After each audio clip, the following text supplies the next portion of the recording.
Assalamualaikum warahmatullahi wabarakatuh.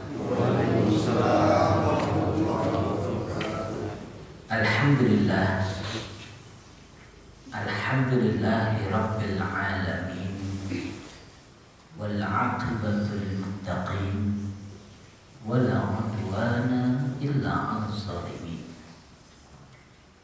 Asyhadu an la ilaha illallah wa asyhadu anna Muhammadan abduhu wa rasuluh.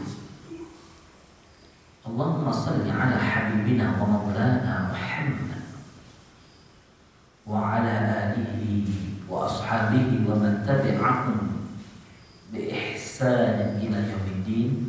Amma ba'd. Faqad qala Allah subhanahu wa ta'ala fil Qur'anil Karim wa huwa asdaqul qa'ilin. A'udzu billahi minasy syaithanir rajim. Bismillahirrahmanirrahim. Idza syamsu kuwirat wa idza an-nujumu kadarat wa idza al-jibalu suyirat wa idza al-'isharu 'attilat wa idza al-wuhushu hushirat ila akhir al-ayat. Wa qala Rasulullah sallallahu alaihi wasallam fil hadits, man sarrahu ay yanzura yawmal qiyamati ra'yal 'aini falyaqra idza asy-syamsu kuwirat wa idza as-samaa'u fatarat wa idza as-samaa'u syaqqat. Rawahu Tirmidzi an Ibnu Abbas Abdul Azim Al-Ambari an Abdul Razzaq. Bapak-bapak, ibu-ibu yang dirahmati oleh Allah Subhanahu wa taala, alhamdulillah di pagi hari ini Allah Subhanahu wa taala masih memberikan kesempatan kehidupan bagi kita, sehingga kita bisa menggerakkan kaki kita, mata kita untuk hadir di masjid ini dalam rangka mengabdikan hidup kita kepada Allah Subhanahu wa taala. Dan alhamdulillah Allah Subhanahu wa taala memberikan kepada kita kesempatan untuk membuktikan nikmat iman dan nikmat Islam yang telah Allah tanamkan di dalam hati kita dengan menghadiri sholat di masjid ini, dilengkapi dengan mentadabburi ayat-ayat Al-Quran yang Allah Subhanahu wa taala turunkan dengan cara-cara yang sangat-sangat elegan. Dan hari ini kita akan membahas 1-2 ayat ataupun beberapa ayat yang berkaitan tentang bagaimana kita mengenal hari kiamat. Bapak-bapak, ibu-ibu yang dirahmati oleh Allah, kalau dulu pada zaman Rasul kita sering menemukan sahabat Rasulullah SAW sering meneteskan air mata. Tidak harus tetesan air mata itu setelah sholat. Tetesan air mata ketika berdoa,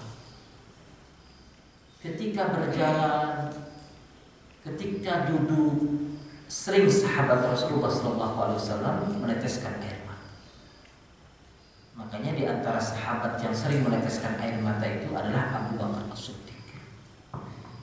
Abu Bakar As-Siddiq itu duduk tiba-tiba meneteskan air mata, apalagi kalau membaca Al-Quran. Maka sering Abu Bakar As-Siddiq itu baru saja memulai surat Al-Fatihah itu sudah meneteskan air mata. Aisyah pernah mengatakan bahwa sesungguhnya ayah beliau itu adalah seseorang yang sangat cengeng. Karena ketika sholat itu hampir tidak pernah tidak menangis. Artinya bahwa Abu Bakar As-Siddiq sangat paham dan sangat sadar bahwa hidupnya ini adalah titipan dari Allah Subhanahu wa taala. Kerinduan kepada Allah Subhanahu wa taala begitu tinggi, sedangkan tanggung jawab di akhirat itu begitu berat. Maka beliau meneteskan air mata agar Allah Subhanahu wa taala mengampuni dosa-dosa. Suatu saat ketika Rasulullah SAW diturunkan surat yang berbunyi, ya ayyatuhan nafsul mutmainnah irji'i ila rabbiki radiyatan mardiyah fadkhuli fi ibadi wadkhuli jannati. Abu Bakar As-Siddiq meneteskan air mata. Rasulullah SAW melihat sahabatnya yang sangat setia, yang sangat baik, yang selalu berusaha untuk membantu dakwah Rasulullah SAW. Ketika menangis, maka kemudian Rasulullah bertanya kepada sahabatnya, wahai Abu Bakar, apa yang menyebabkan engkau menangis? Ya Rasulullah, aku berharap agar aku termasuk orang yang berada pada ayat itu. Karena ayat ini menggambarkan tentang sosok manusia yang jiwanya tenang, dan kemudian dia akan meninggalkan dunia. Dan di saat akan meninggalkan dunia, Allah memanggilnya dengan panggilan kasih sayang. Ya ayyatuhan nafsul mutmainnah irji'i ila rabbiki radiyatan mardiyah. Maka kemudian Rasul mengatakan, wahai Abu Bakar, ketahuilah sesungguhnya engkau adalah bagian dari itu. Artinya ketika engkau akan meninggalkan dunia ini, engkau akan dipanggil oleh Allah dengan panggilan kasih sayang, sebagaimana harapan engkau untuk mendapatkan. Jadi kalau kita lihat sahabat yang seperti ini selalu memperhitungkan kehidupan akhiratnya, menginginkan agar hidupnya diridai oleh Allah, menginginkan agar menjadi hamba Allah Subhanahu wa taala yang diterima amalannya, dan selalu mengingat agar Allah menjadikannya orang-orang yang berada di sekeliling Rasulullah SAW di Jannatul Firdausnya yang begitu indah. Begitu juga ini terjadi kepada sahabat Umar bin Khattab. Umar bin Khattab itu selalu meneteskan air mata. Makanya ketika Umar bin Khattab memimpin sholat istisqa, sholat minta hujan, ternyata hujan itu tidak turun. Umar bin Khattab menangis sampai seluruh dari orang-orang yang hadir di lapangan tersebut, karena Umar bin Khattab adalah seorang khalifah, dia pulang, maka Umar tidak pulang, selalu menangis dan berzikir, beristighfar kepada Allah.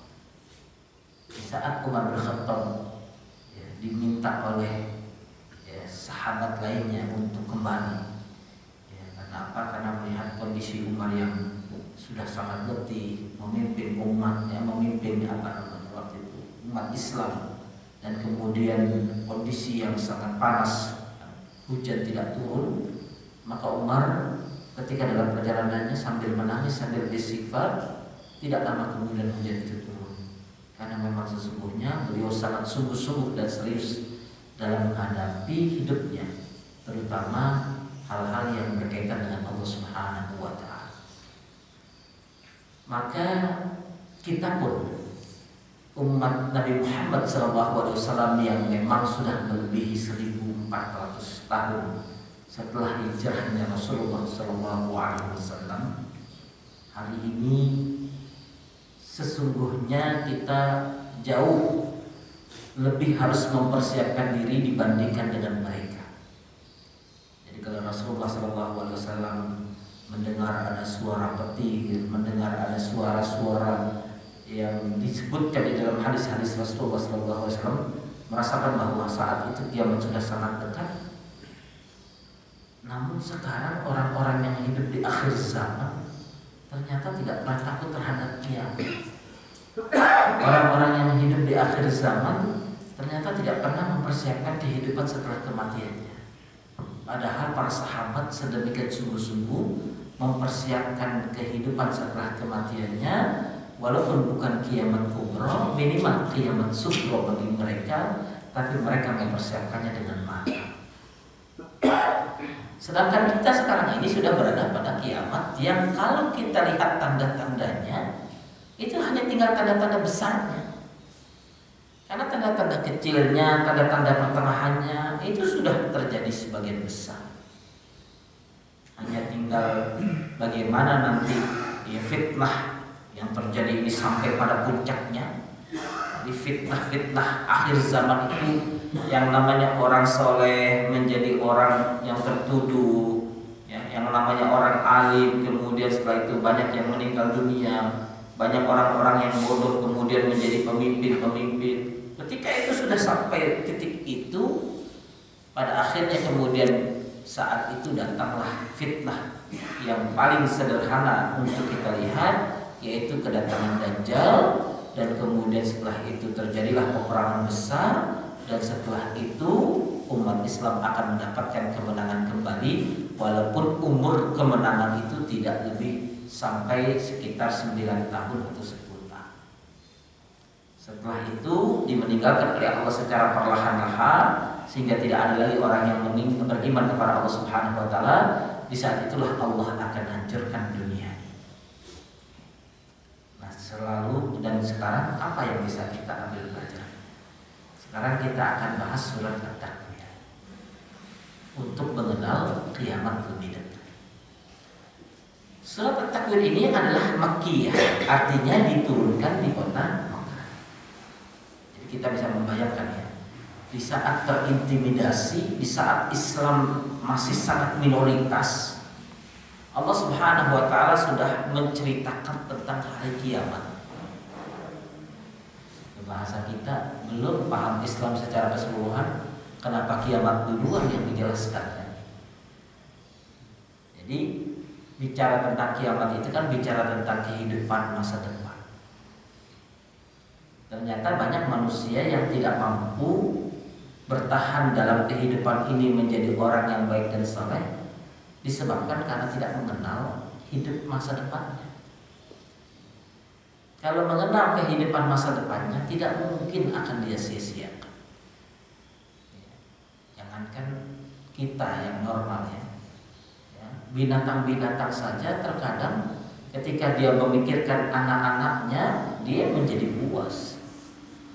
Kadang-kadang mereka berusaha untuk menyimpan makanan sebanyak-banyaknya untuk dimakan oleh anak-anak. Kita sebagai manusia yang Allah Subhanahu wa taala berikan akal, jelas kita ini menjadi makhluk yang paling hebat di dunia ini. Dan kehebatan ini sering difungsikan dan sering tidak difungsikan.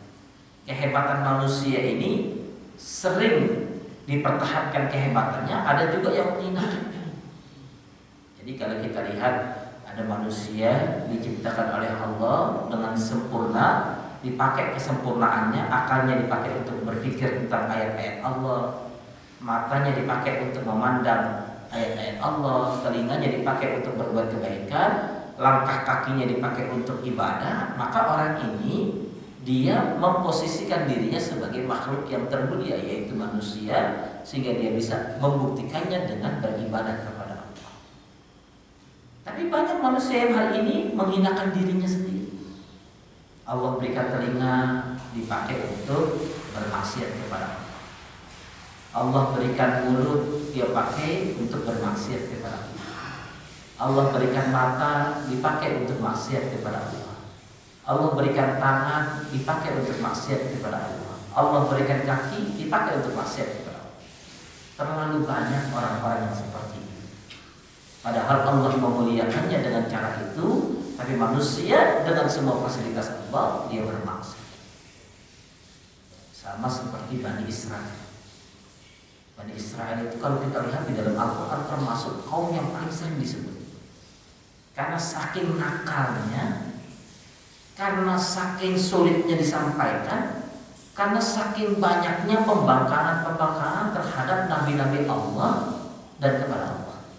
Maka Allah ceritakan di dalam Al-Quran tujuannya kita tidak menapaktilasi gerak langkah keburukan mereka. Tapi ternyata penggemar-penggemar Bani Israel, penggemar pemikiran orang-orang Israel, penggemar lagu-lagu yang dibuat oleh orang-orang Yahudi dan Israel, sampai hari ini jumlahnya bukan sangat sedikit tapi sangat banyak sekali. Sudah Allah ceritakan bagaimana keburukannya, Sudah Allah ceritakan bagaimana kelebihan mereka, tapi kemudian mereka ingkari. Tapi ternyata masih banyak manusia yang doyan mengikuti langkah-langkah orang-orang Yahudi, Zionis, dan Israel. Pertanyaannya kenapa? Di dalam Al-Quran salah satu motif terjadinya semua kemaksiatan yang dilakukan oleh Bani Israel itu adalah karena unsur materialistis yang ada di dalam pikiran Bani Israel. Coba kita bayangkan, Bani Israel itu kan diselamatkan oleh Nabi Musa dari perbudakan Firaun selama berpuluh-puluh dan beratus tahun itu. Dan kemudian setelah itu mereka menyeberangi lautan merah dan kemudian mereka selamat. Itu sebuah karunia dari Allah Subhanahu wa taala yang sangat besar. Bahkan sampai Allah memberikan makanan-makanan yang sangat nikmat. Tapi suatu saat ketika Bani Israel diminta oleh Nabi Musa alaihissalam untuk masuk ke sebuah negeri yang dijanjikan, ternyata mereka mengatakan kepada Nabi Musa, pergilah engkau berperang, di dalamnya banyak orang-orang yang kejam. Setelah mereka keluar, kami akan masuk. Sudah diselamatkan oleh Nabi Musa, semua suruh Nabi Musa perang, mereka tidak mau.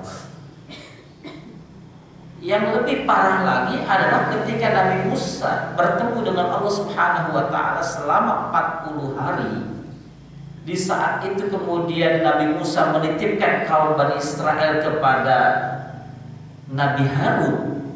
Ternyata mereka bukan menyembah Allah, tapi membuat sebuah patung anak sapi yang dihidupkan dan kemudian disembah, di mana patung itu dibuat oleh As-Samiri. Tujuannya adalah untuk membuat tuhan-tuhan tandingan. Karena apa? Karena mereka tidak puas dengan Allah yang tidak bisa dilihat. Mereka ingin punya Tuhan yang terlihat. Maka anak sapi itulah yang dijadikan Tuhan. Bukankah Nabi Musa sedang bertemu dengan Allah, sedangkan kaumnya sedang menyembah berhala? Ini menggambarkan sangat materialistisnya Bani Israel.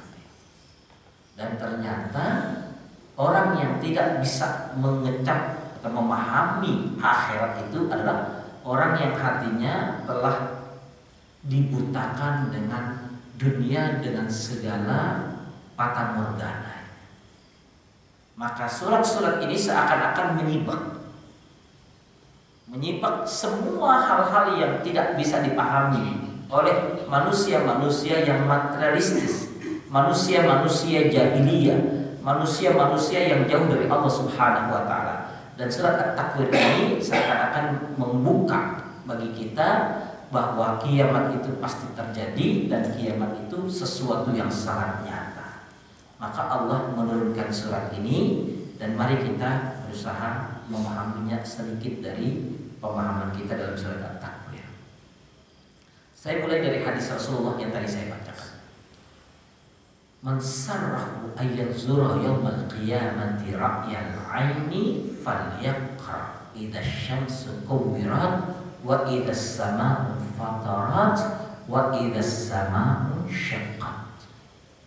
Kata Rasulullah sallallahu alaihi wasallam dalam hadis beliau, barang siapa yang menginginkan sekali, ya sarrahu itu punya keinginan, ayyazur yaumal qiyamati, untuk melihat ataupun menyaksikan hari kiamat, ra'yal aini, seperti dia menyaksikan dengan mata kepalanya sendiri, falyaqra, maka bacalah surat At-Takwir, maka bacalah surat Al-Infitar, maka bacalah surat Al-Insyiqaq.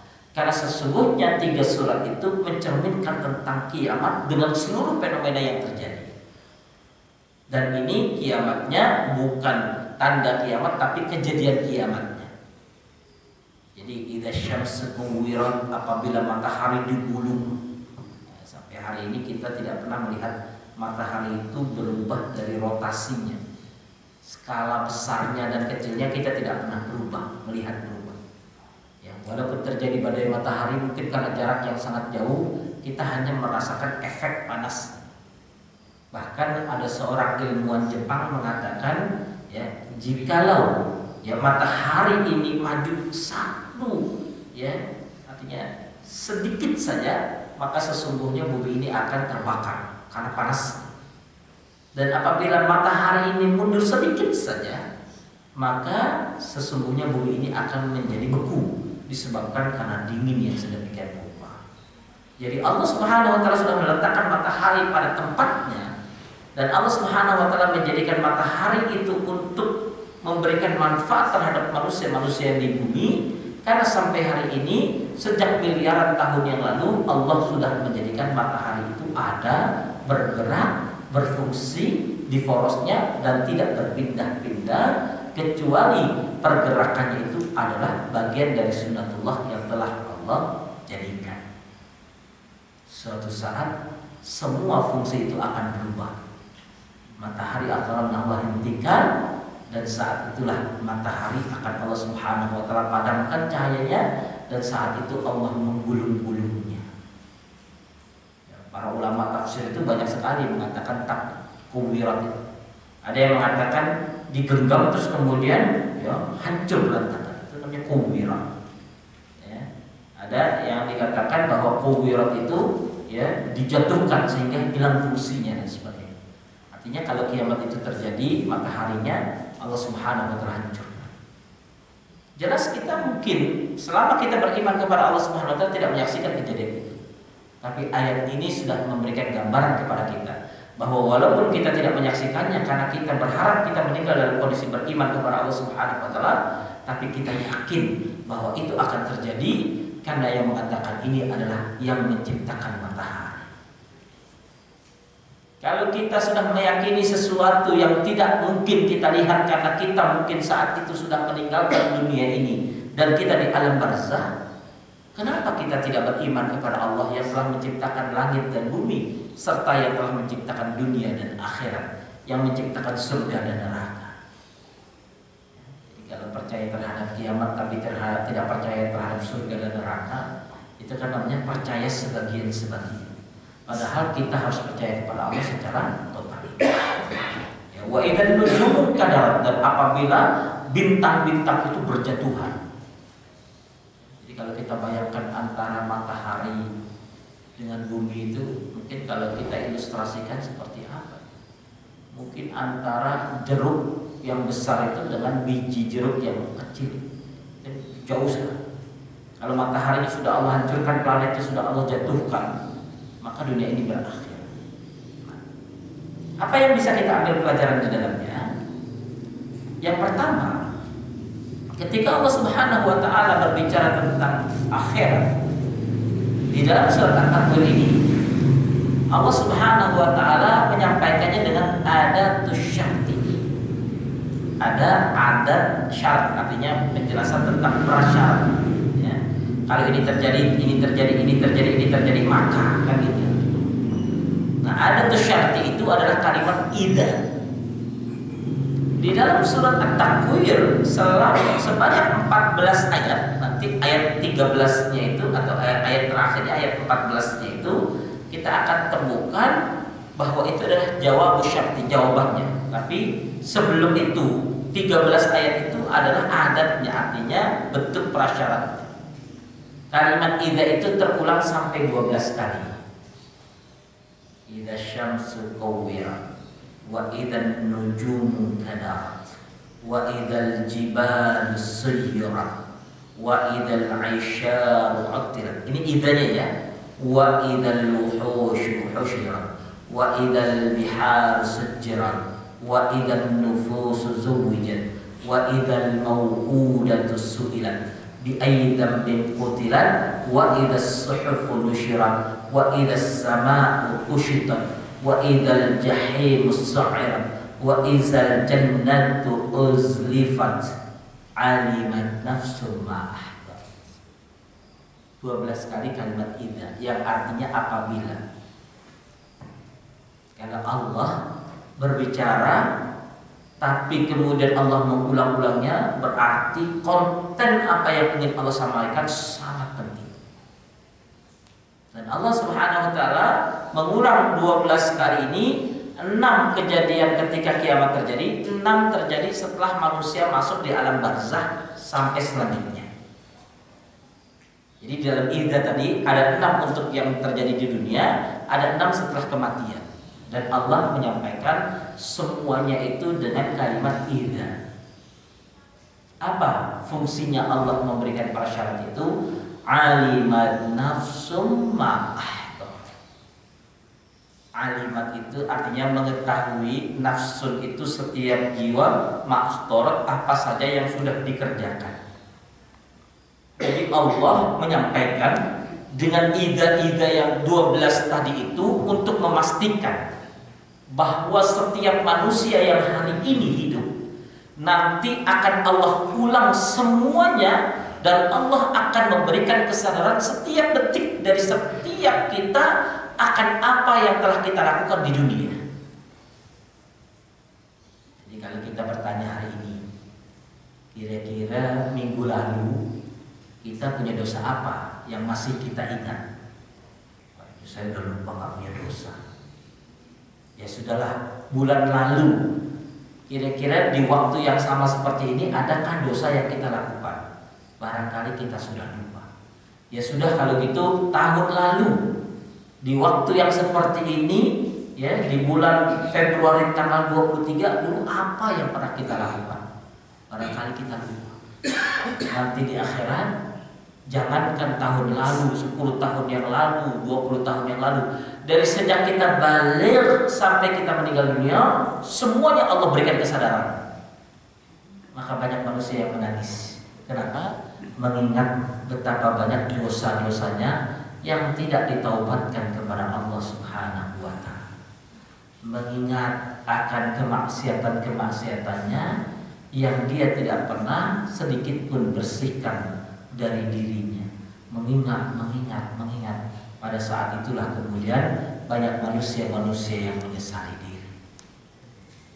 Tapi ketika dia mengingat, ya Allah, 12 tahun yang lalu saya pernah berbuat dosa seperti ini, ya, saya pernah durhaka kepada kedua orang tua saya, tapi saya sudah beristighfar, saya sudah meminta maaf, dan Allah Subhanahu wa ta'ala menggambarkan di situ bahwa orang tuanya memaafkan. Betapa bahagianya dia. Kenapa? Karena dia menghapus dosa-dosanya itu sebelum kematian itu datang. Tapi kalau kita lupa terhadap seluruh dosa-dosa kita dan kita merasa nyaman bahwa dosa-dosa kita tidak akan Allah pertanyakan nanti, kita harus hati-hati. Nah, caranya adalah bagaimana kita mempersiapkan akhirat kita dengan sebaik-baiknya, karena tidak ada satu detik pun dari perbuatan kita kecuali Allah mengetahuinya. Jadi kita sekarang ini bertanya kepada hati kita. Kita ini sudah hidup berapa puluh tahun, sudah berapa dosa yang sudah kita lakukan. Dan dari dosa-dosa itu ada yang kecil, ada yang pertengahan, ada yang besar. Kalau dosa-dosa yang kecil biasanya kita bisa membersihkannya dengan zikir, dengan istighfar, dengan meminta ampunan kepada Allah Subhanahu wa ta'ala. Kalau dosa-dosa yang pertengahan, barangkali kita butuh perjuangan yang lebih. Kita puasa Ramadan kita hidupkan malam-malam kita belajar kepada Allah Subhanahu wa ta'ala. Tapi kalau dosa itu sangat besar dan besar sekali dan masuk dalam kategori hudud Allah, maka kita meneteskan air mata meminta kepada Allah. Ini sekali diberikan kesempatan untuk bisa bertaubat kepada Allah dengan sebenar-benarnya, sehingga kita menjadi orang-orang yang bertaubat taubatan nasuha dan mengakhiri hidup kita dengan husnul khatimah. Kematian itu terjadi setiap saat. Kemarin saya sholat Jumat di Indraprasta.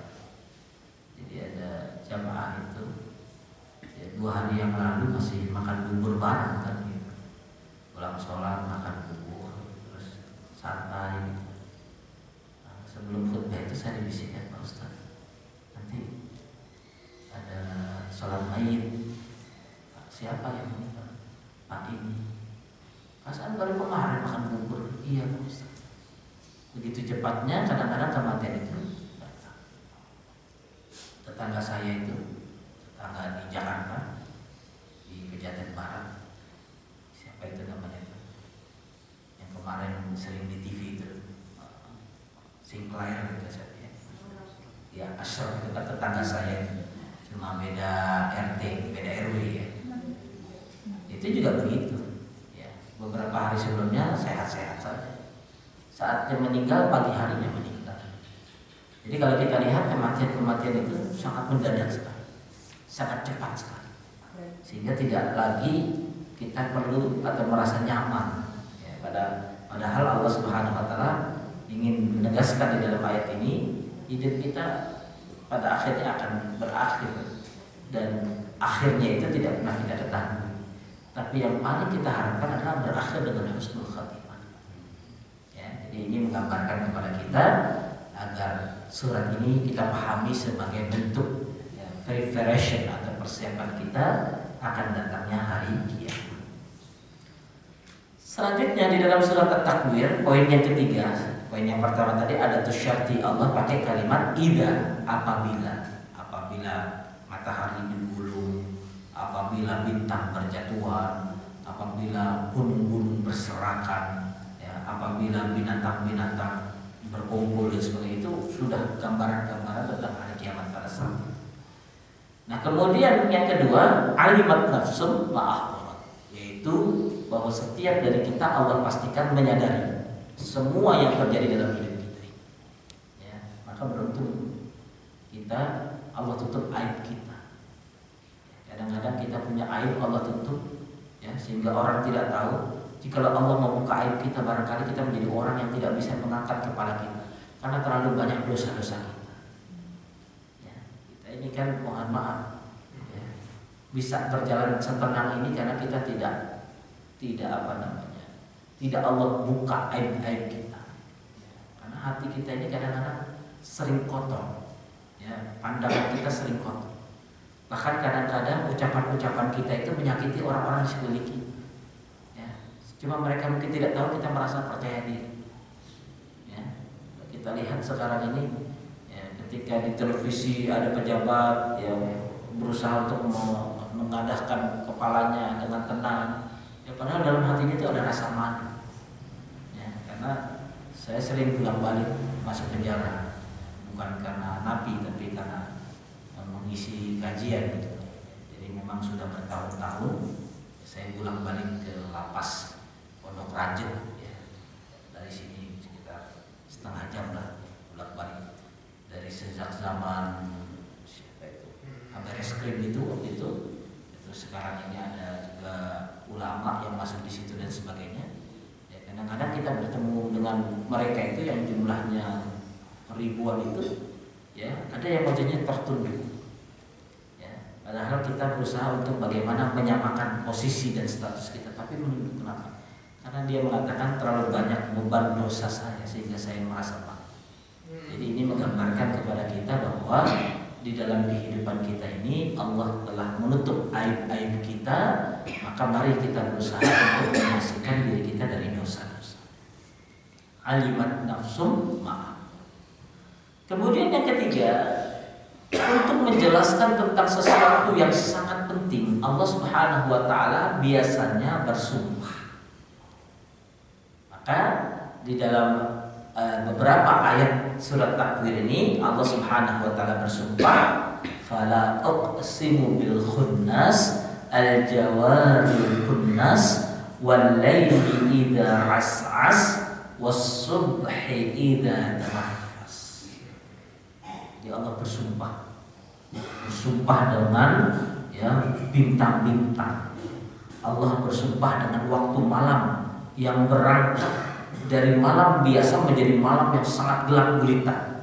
Dan Allah bersumpah dengan waktu subuh, waktu yang sangat energik dan penuh berkah. Was-subhi idza tanaffas. Jadi Allah bersumpah bukan hanya dengan waktunya, tapi dengan fungsi dari waktu itu. Wal laili idza as'as was-subhi idza tanaffas.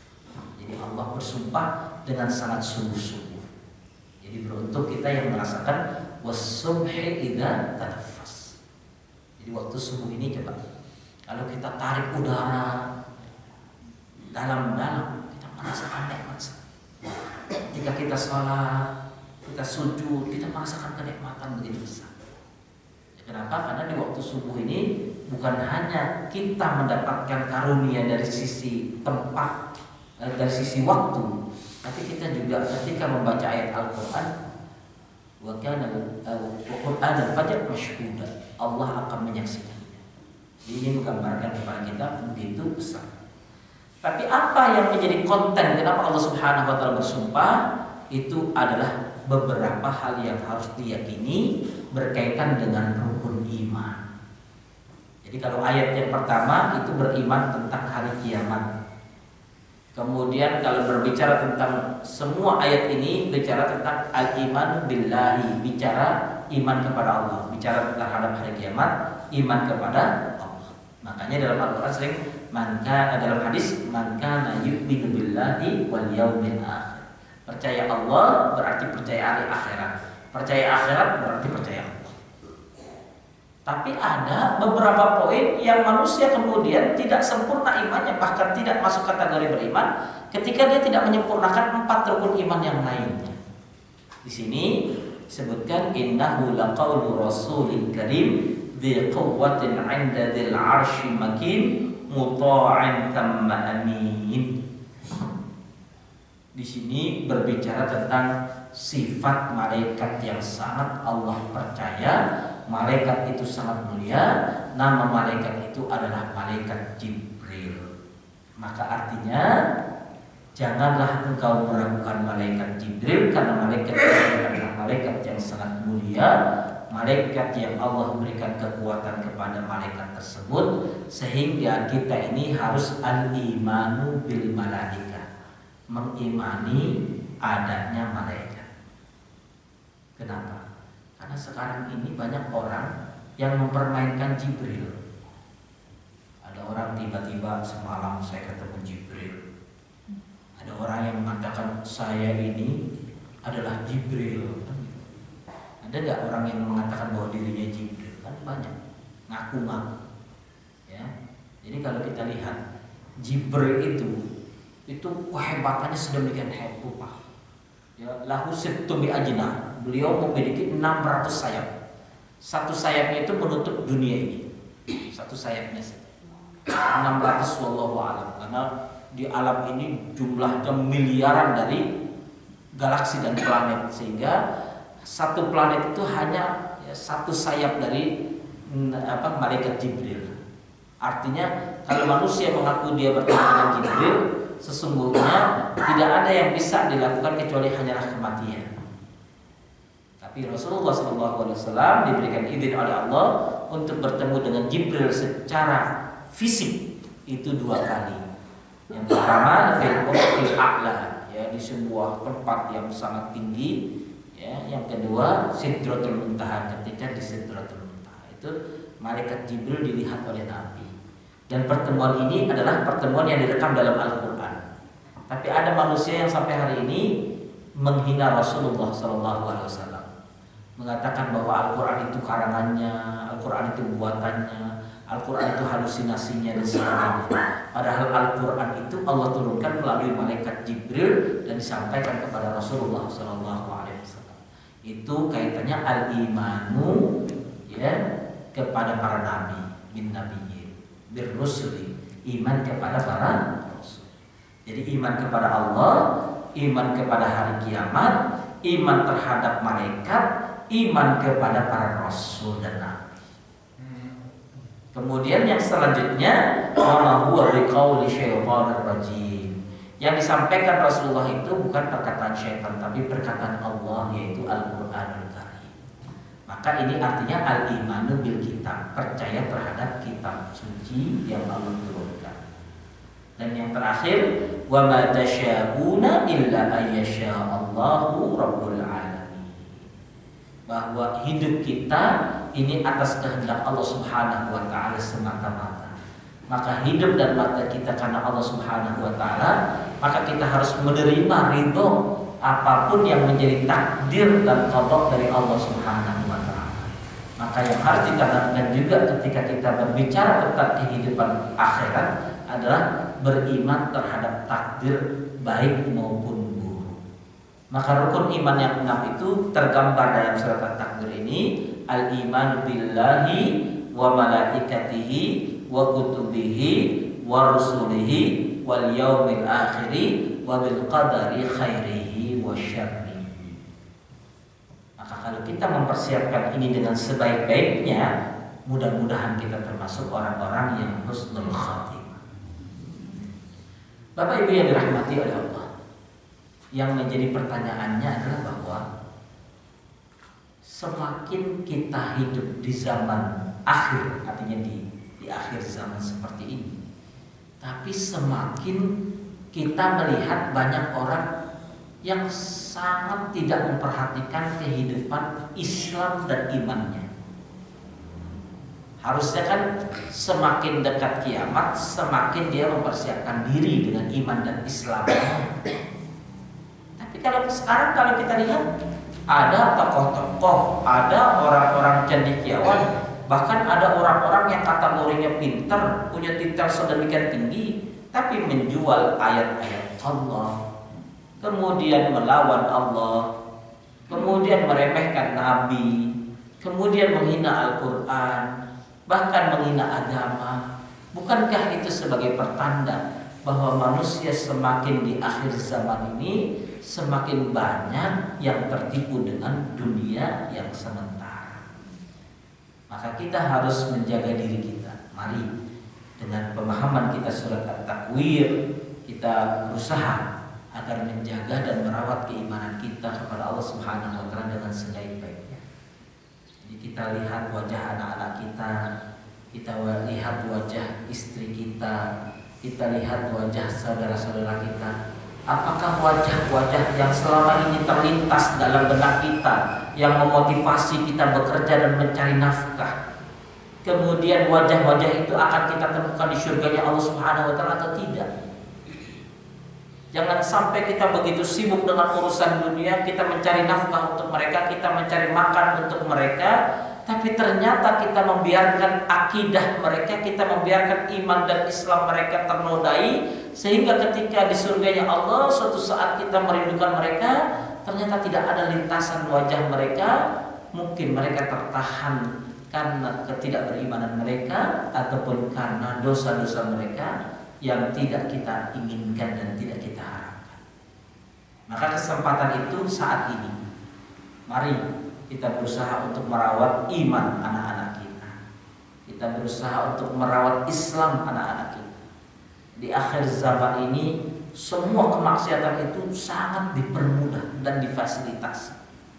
Ya, tujuannya adalah agar memasukkan manusia sebanyak-banyaknya ke dalam nerakanya Allah. Dan itu adalah motivasi serta visi iblis selama mereka diberikan oleh Allah waktu untuk mengganggu manusia sebanyak-banyaknya menuju neraka Allah. Maka kita berharap agar jebakan-jebakan yang dibuat oleh syaitan dan iblis ini tidak menjadikan kita, anak-anak kita dan keluarga kita jauh dari Allah Subhanahu wa taala, dan kita berharap agar kita selamat di dunia dan selamat di akhirat. Mungkin itu yang bisa kami sampaikan pada pagi hari ini. Jikalau ada yang mau ditanyakan atau yang didiskusikan, silakan. Jikalau tidak ada, ya, kita selesaikan sampai di sini. Silakan. Ya. Assalamualaikum warahmatullahi wabarakatuh. Waalaikumsalam warahmatullahi wabarakatuh. Ustaz, penjelasan tentang kiamat ini saya mendengar tanda-tandanya ditandai dengan Dukhon, kemudian Ya'juj dan Ma'juj gitu. Kemudian apakah tanda-tanda itu sekarang sudah mulai ada gitu. Kemudian ada juga yang memprediksi kiamat itu nanti di Ramadan tahun ini di pertengahan. Apakah hal ini ada dasarnya gitu terkait dengan? Iya. Jadi hadis-hadis tentang hari kiamat itu sangat banyak sekali. Tapi yang tertarik dengan hadis-hadis seperti ini tidak banyak. Namun yang perlu untuk kita pahami dan kita sadari bahwa kiamat itu walaupun sifatnya pasti, tapi hanya Allah yang tahu. Maka Allah memberikan yang disebut dengan asyratus sa'ah, ciri-ciri dan tanda-tanda hari kiamat. Makanya ada yang tanda kecil, ada yang tanda pertengahan, dan tanda besar. Kalau tanda kecil hampir semuanya sudah terjadi. Kalau tanda pertengahan sebagian sudah terjadi, sebagian ada yang belum terjadi. Di antaranya tadi yang disebut. Itu ada yang sudah terjadi. Kalau yang seperti keluarga Ya'juj wa Ma'juj itu tentara-tentaranya sudah ada. Tentaranya ya. Artinya orang-orang yang akan menjadi Ya'juj wa Ma'juj di akhir zaman. Kemudian yang kedua kaitan dengan Dajjal. Dajjalnya memang belum datang, tapi navigatornya ataupun tim suksesnya itu sudah sampai lama. Ya, artis-artis yang Illuminati seperti itu sudah lama. Nah, nanti tinggal tunggu keluarnya saja. Ya. Nah, kaitan dengan dukhan itu nanti di akhir. Setelah Islam ini jaya beberapa tahun, kemudian setelah itu hancur, ya artinya Allah Subhanahu wa taala meninggalkan, maka kemudian baru itu datang dukhan, dabah.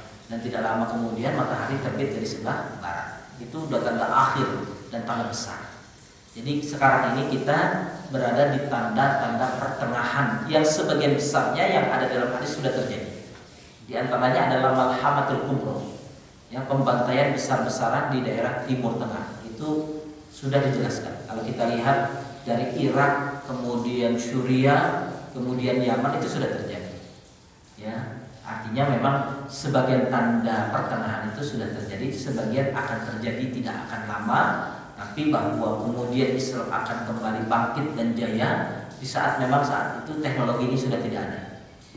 Ya, jadi anak-anak kita itu nanti berjuang di jalan Allah semuanya manual, pakai panah, pakai kuda, pakai pedang, itu manual karena tidak ada lagi teknologi. Ya, ketika energi habis itu nanti pertengahan. Jadi kalau dikatakan bahwa kiamat itu akan terjadi Ramadan ini itu terlalu cepat, ya. Karena ada beberapa hadis yang memang harus dilintasi, ya. Jadi jadinya penjelasan tentang bangkitnya umat Islam itu kan diprediksikan sekitar 7-8 tahunan, kan? Nah itu belum kita lewati. Ya, nanti ketika sudah terlewati berarti itu sudah merupakan tanda yang terbesar. Ya. Itu mungkin gambarannya. Terima kasih. Ya, saya pikir sudah waktu syuruk. Dan saya harus melanjutkan kegiatan di Bekasi jam 7 ini. Jadi saya langsung pamit karena waktunya terbatas. Mohon maaf atas kekurangan dan kesalahan. Mari kita cukupkan dengan hamdalah. Alhamdulillahirabbil alamin. Subhanakallahumma wa bihamdika asyhadu an la ilaha illa anta astaghfiruka wa atubu ilaik. Assalamualaikum warahmatullahi wabarakatuh.